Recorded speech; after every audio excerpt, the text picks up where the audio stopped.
Hi, my name is Carice Spearman, and today we're here to talk about something that we go through in our everyday life. It is an issue that many people don't talk about, and it comes from the ethics point of view.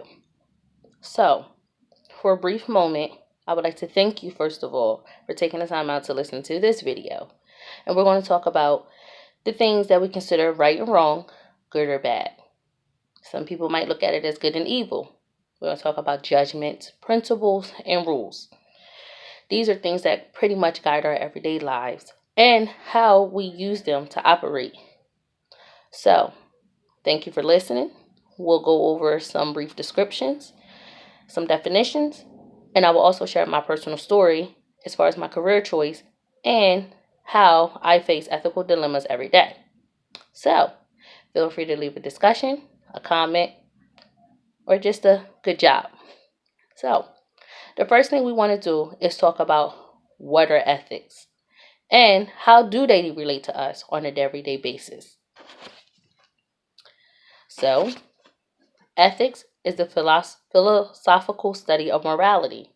So, in order to understand that, we have to understand what morality is. So, a brief definition of morality would be it refers to the beliefs concerning right and wrong, good and bad, things that we do, like I said, judgment, values, rules, principles, and theories. So let's talk about some ethical elements. The preeminence of reasoning.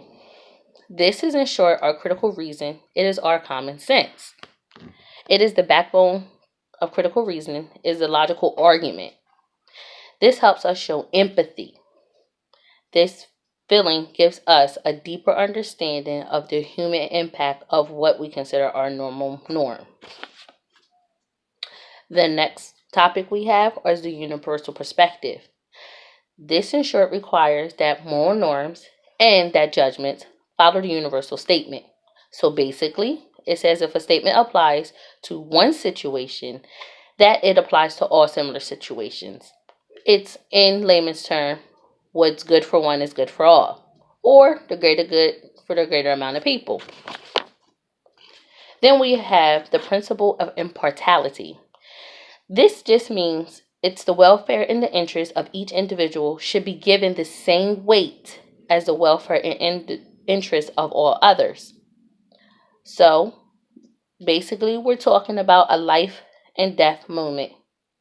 They don't want to use discrimination. We can also relate this to the innocent until proven guilty. Lastly, we have the dominance of the moral norms. Our moral norms always seem to outweigh those of legal norms, things such as laws and statutes.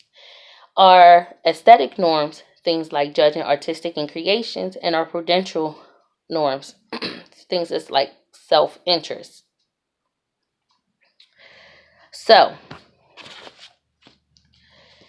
we have a guy that we have all come to know as Socrates.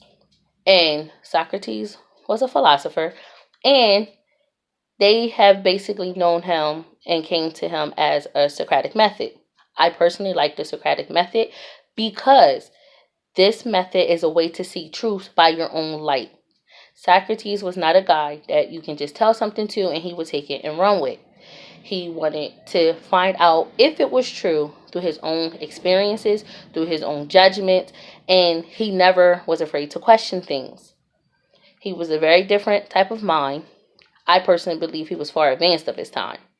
So, it is a system, a spirit, a method, a type of a philosophical inquiry, an intellectual technique, all rolled into one. He never spelled out the method. However, the method is named after him because he was more than anyone since before his time. So, those are just brief descriptions. Now, my choice when I get done school is to be an occupational therapist.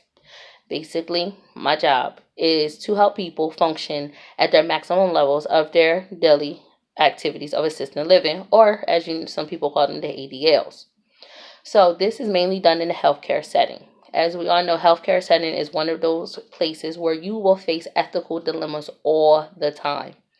I personally faced the ethical dilemma recently because I had a coworker who said some things that were very inappropriate and unprofessional in front of a child. I work with children. The ethical dilemma, first of all, within myself, knew that it was wrong. But we always say we never want to see nobody lose their job. But the ethical dilemma behind that is, do you say something because the child was still some type of way abused, or do you let it go? Of course, I had to make the right choice, the professional choice, but more so, the moral choice to report. The coworker was reprimanded. She did not lose her job. So, in the long run, yes, she did get in trouble, but she knew she was wrong. She apologized. And I did what was right as far as the ethical part of my profession. So, in saying that, ethics is those things that drive us in our everyday lives. You may not think about it, but those are things that you do face. You might ask yourself all the time, is this right? Is this wrong? Is this good? Is this bad?